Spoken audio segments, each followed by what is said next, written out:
Merry Christmas and Happy Holidays.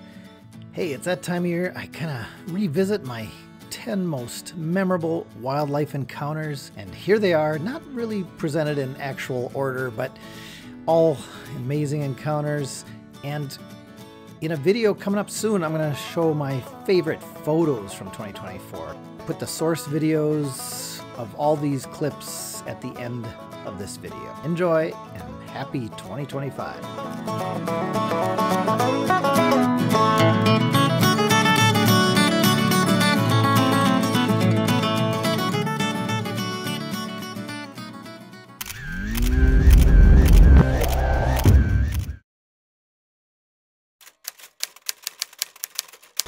Oh my God, I just squeaked in a bobcat. I was squeaking for something else. It came within 15 feet of me, maybe 20 feet. I didn't have time to think, so I got some photos and some video, but wow, that was crazy. And she didn't seem to know what I was. I was kind of hiding behind a little balsam.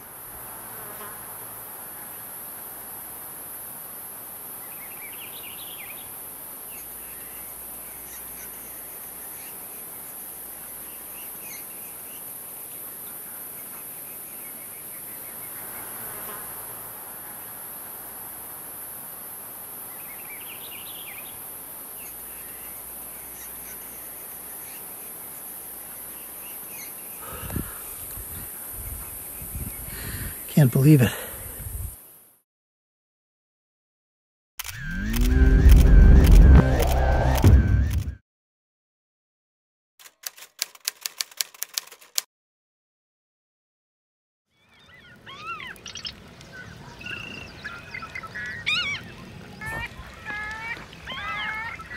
Stopping over here at the Thief Lake.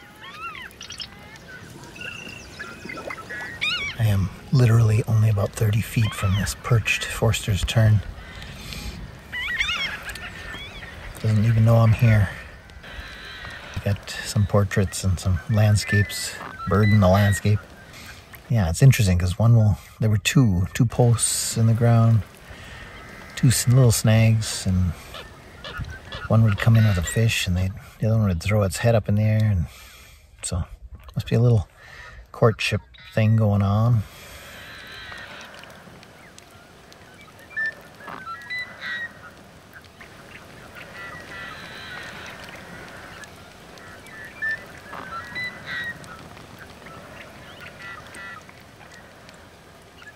Hard to beat those Franklin's gulls, but I had a great time with these two Forster's terns. Oh, are they yelling at me now? I think they're yelling at the black terns. Yeah, I had some luck.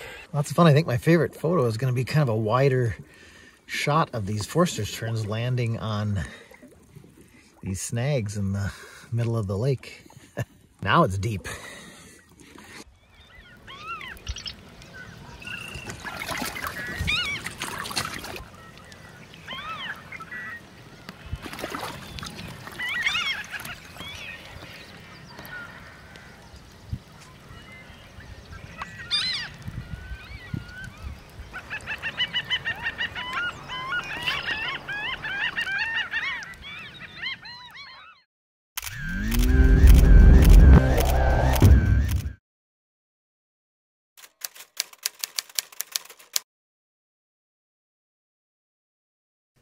And what can I say about this stunning male snowy owl?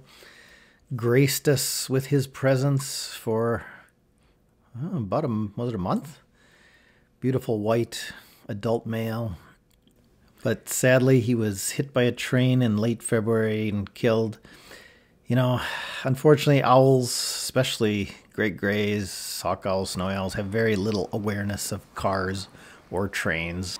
And this guy was often hunting right next to the road, sitting on road signs, cars blowing by, and he could care less. He really didn't focus on anything but voles.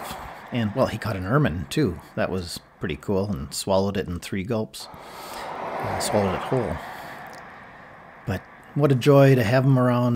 Check out this video. I mean, I was a long ways away. This is 8K video, highly cropped. But it was about 1 degree below zero with a strong wind. I mean, the wind chill is 20, 30 below, and look at how fluffed out he is. Snowy owls are the heaviest owl in North America, nearly double the weight of a great gray. And a lot of that weight is feathers. They are super insulated. It's interesting when you see the wind blow around his neck there that there's black base to the feathers. That's kind of interesting. And this clip shows a critical adaptation that most owls and birds of prey have. Notice its head, its eyes stay in one position, even though its body is moving around. That helps them focus and have clear vision when they scan the countryside for prey. They are patient hunters, normally in a rested, kind of scrunched up, relaxed mode. You can tell here this Snowy has seen something. He's got his neck extended, body's more vertical, looking around, and then, nope, back to relaxed posture. But you always have to keep those feathers in good shape, so a little preening now and then. Check out the furry, fuzzy, feathery legs. They are super insulated. Hundreds of birders and photographers got to enjoy him, watching him hunt. He usually just sat on this snag. But we all miss this Arctic beauty who graced us with his presence for a brief time.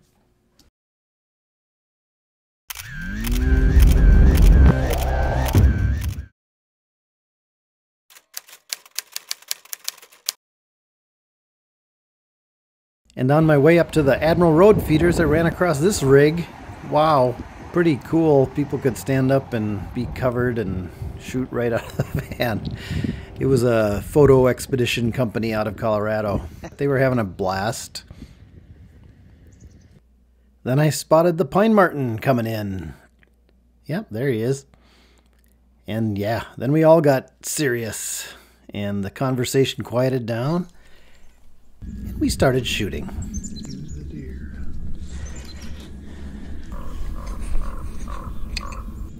Everybody was very respectful, stayed on the far side of the road, and the marten put on a show. He got some peanut butter, he was looking around, he was, oh, quite a leap there. But yeah, they're a member of the weasel family that can go up and down the tree limbs. Their hind legs can rotate 180 degrees so they can go down a tree as fast as they can go up a tree. And as you've probably heard, they're one of the few mammals that can chase down a red squirrel in the trees, and I believe it. They are extremely agile on the trunks of these trees.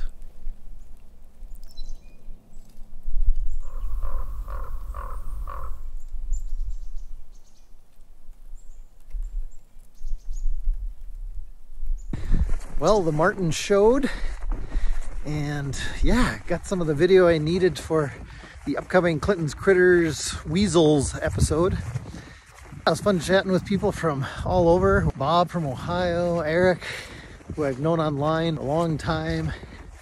Just chatting with folks. It's one of the really cool things about hanging out in the Sax-Zim Bog.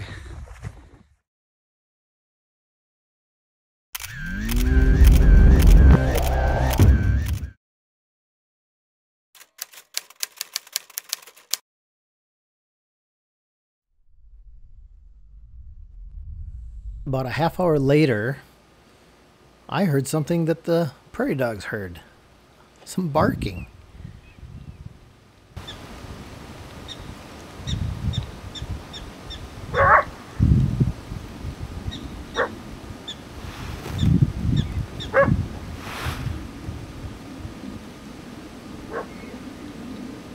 And this made the prairie dogs a little nervous. And they started their alarm displays.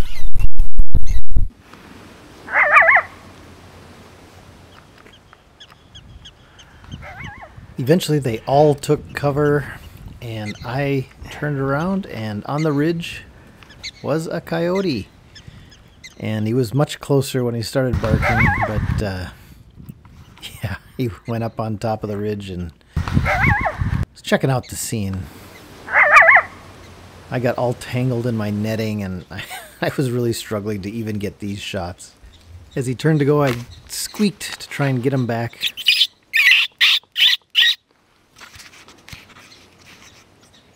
That was pretty crazy. Sounds like a dog barking, but of course it's a coyote right behind me. But we're gonna move on. No badgers in sight. So we're gonna check one more spot.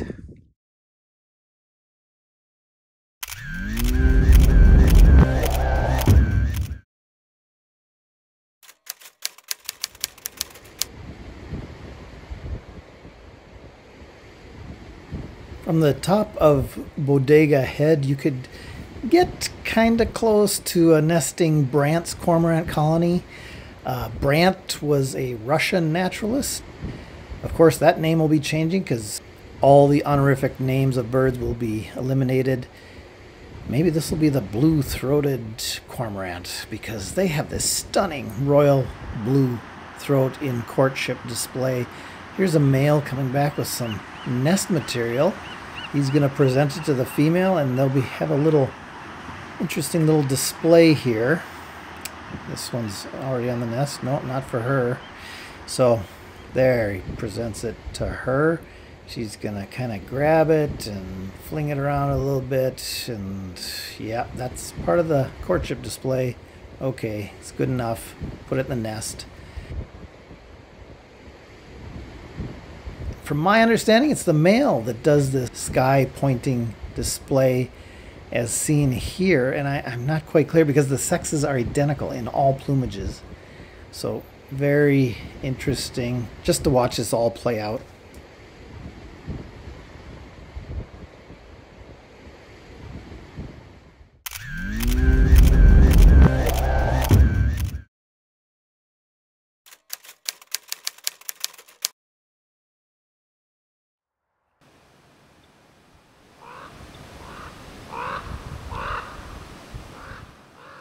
Start calling with a dollar store cheerleader cone, and then when they get closer I switch to my hands. I actually think I hear a moose coming. I hear some sticks breaking, squirrels chattering.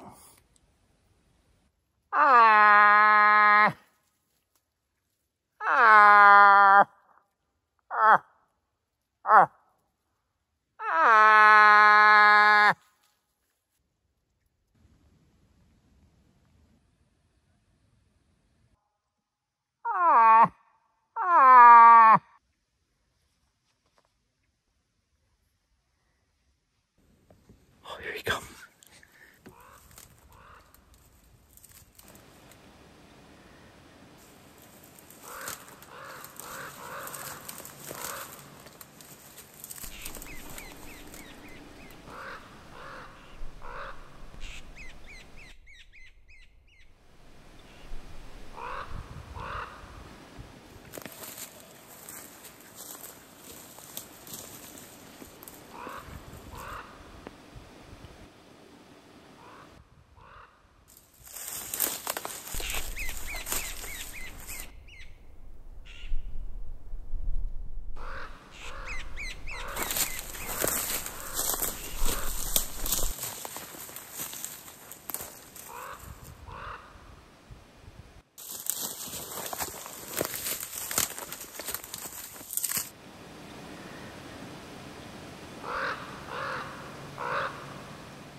Well, that got my heart pumping.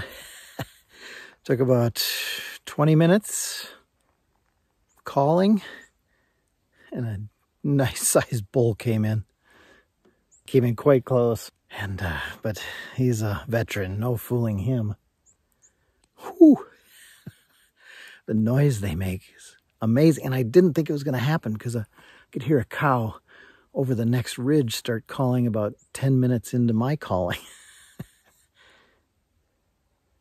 So the light was okay, not great, but yeah, we'll see what we get. Let's keep calling.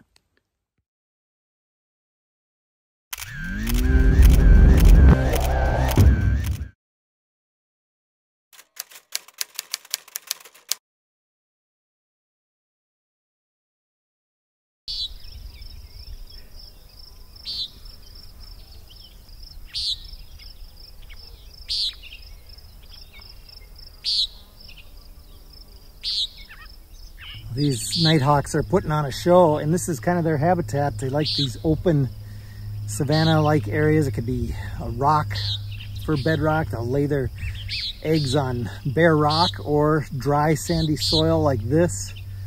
I've seen them nesting in burns up in the boundary waters of Minnesota.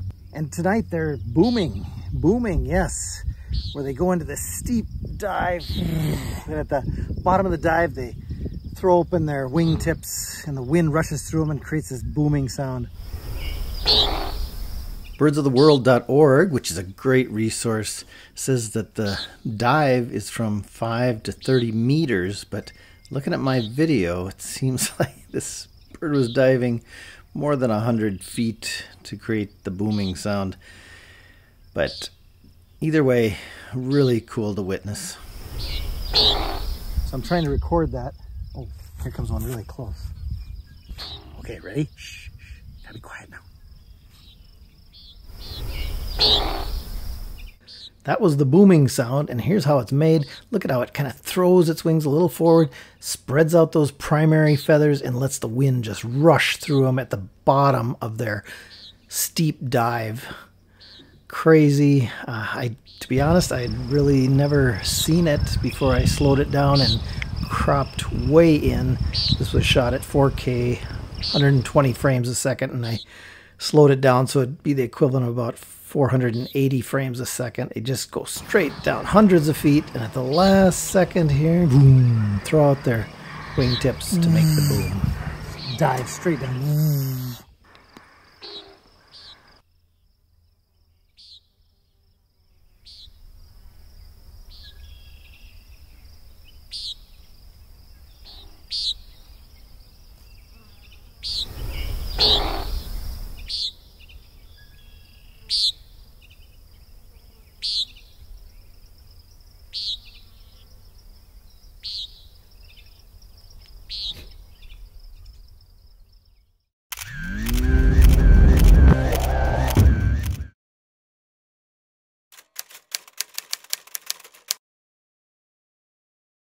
Yeah, better get the floating blind out in the water. Traveling light today.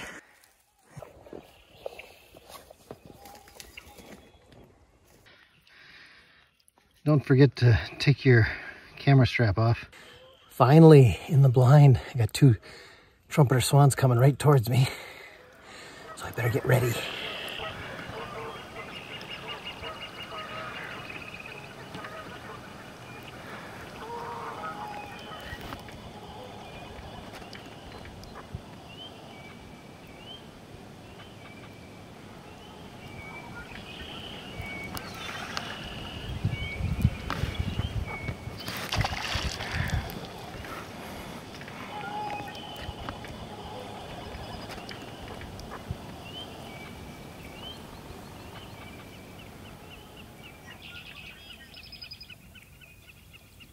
I had a kingfisher right on that snag. It's literally 10 feet from me. Could barely fit in the frame.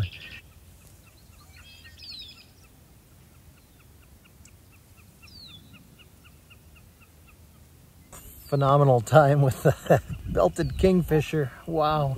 I was really trying to get slow motion video as it left the perch. I'd start the slow motion video and it would do nothing for a minute, and I'd stop it, delete that, and hope it didn't fly. Well, I did that like 8-9 times, and then my battery ran out, and I had to change that, and what do you know? It flew right when my battery ran out, of course. But now I'm starting to shiver. Quite cold. It's 35 degrees this morning.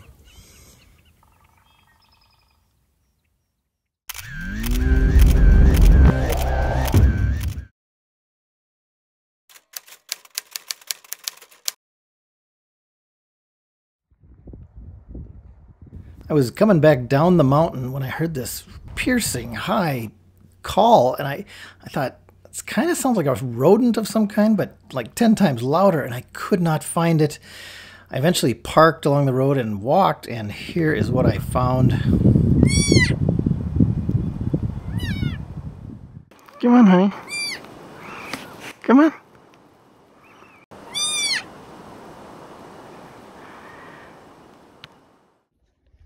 But there were several factors that made this situation different. This little guy was obviously in distress, calling repeatedly. It was on a super steep slope going up and down, and caught kind of in this crevice. I knew Mom was nearby, so I felt it was okay at this point to intervene. Where's your mommy? Huh? Where's your mommy? You go find your mommy.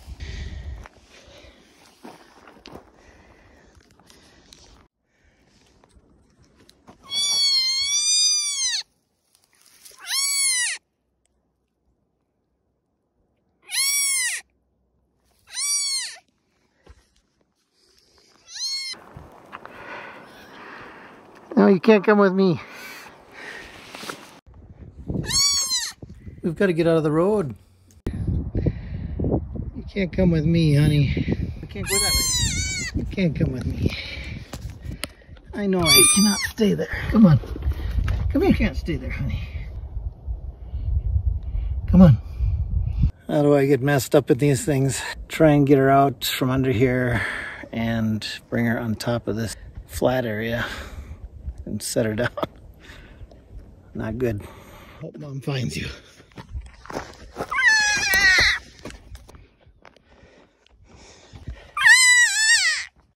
And as I suspected, Mom was nearby, but closer than I thought. She was watching my every move like a good mom. I hadn't seen her there at all until I got the video back home on the computer. Okay. There she was again in this shot. I'm going to get you up on this flat area. Yeah.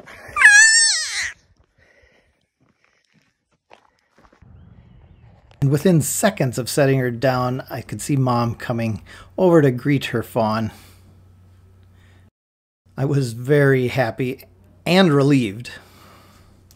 But then I noticed Mom kept looking over her shoulder, and I thought, predator or... Well, fortunately it was or, because about a minute later, look who showed up. Twins. So now it all made sense. Well, I feel really good about that. Normally you never pick up a fawn or move it because Mom's always around. But this one was wedged in a rock. But this one had no way of escaping. It's on that steep cliff. Pretty cool.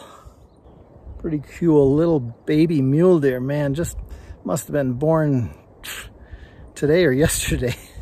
I continued on down the road, but less than 10 minutes later, this happened. 3 bears, cinnamon-phased black bears, Mom and 2 yearling cubs ran across the road, and then I put it together. I am almost positive they had heard the fawn mule deer's distress calls and they were looking for an easy meal. So I guess I feel even a little better about intervening because I'm sure they would have found her and dragged her off. Speculation, of course, but I'm pretty sure that's what was going on.